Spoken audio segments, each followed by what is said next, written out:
euros. Minister Andrew Doyle, you're sharing with Deputy Hayden and Deputy Dail, is that correct? Thanks, Ceann Comhairle. I think firstly I meant to move the amendment, am I? Yes, please formally move the amendment to the private members. Firstly, Ceann Comhairle, and to the members of the IFA and other organisations in the gallery, I want to acknowledge as a farmer myself that 2016 was indeed a very challenging year for growers, both in terms of grain prices and harvest conditions. And just before I get into the text of it, my colleague will deal with the contention that there's €86 million of an underspend. I think most people here, if they understand how budgeting works, will know that what the actual facts are. And Minister Creed, as colleagues will know, recently chaired a meeting with the main stakeholders in the tillage sector, and at the time it was said that this meeting provided a platform for the stakeholders to express their views and concerns on the challenges they are facing, but equally to discuss opportunities that lie ahead for the industry. So just to advise the House on a number of key supports, some have been mentioned, available to the tillage sector. So in direct response and on foot of a request from that forum to the difficulties being experienced for farmers, one of the chief priorities was to provide low-cost, more flexible finance. In this regard, Minister Creed announced on Budget Day plans for a €150 million agri-cash flow loan support fund scheme.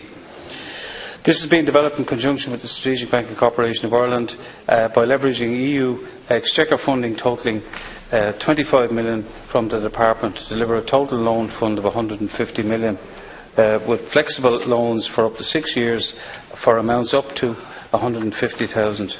The national funding commitment to that was €14 million and has allowed the inclusion of very importantly allowed the inclusion of both the tillage and horticulture sectors. The interest rate applied is 2.95%, and the loan and the product will be available to livestock, tillage and horticulture farmers. And loans will be provided in line with the EU's agriculture state aid, de minimis requirements. This is a cash flow support facility to improve the working capital position of farmers and other viable primary agricultural SMEs. The loans will be unsecured and are primarily to provide working capital and to pay down expensive forms of credit, such as merchant credit and other short-term financing facilities, such as overdrafts. The SBCI is targeting that all loans will be available in the market by the end of this month. And as part of a three-pillar strategy, among the tax measures, we agreed with the Minister for Finance for an adjustment in the income averaging system, which allowed people for an opt-out in an exceptional year, including 2016.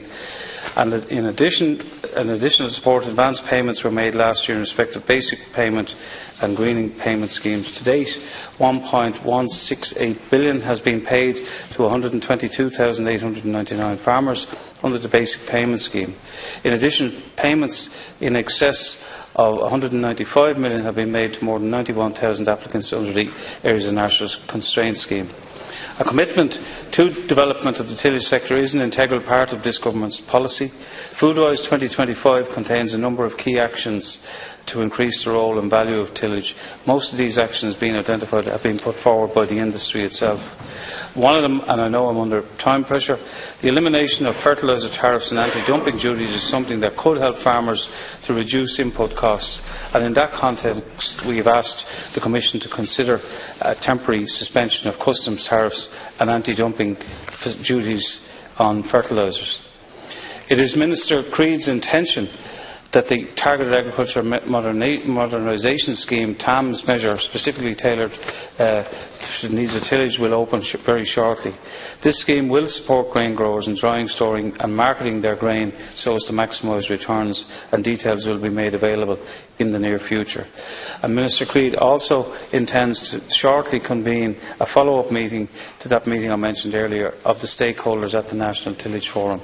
And in conclusion, Ceann Comhairle, it is the intention that in full collaboration and cooperation with the various representatives of this sector, we will continue to seek to identify and target measures for the future development and advancement of this important sector of our industry. Thank you, Minister. Deputy Hayden and Deputy Daly equally sharing this, are you?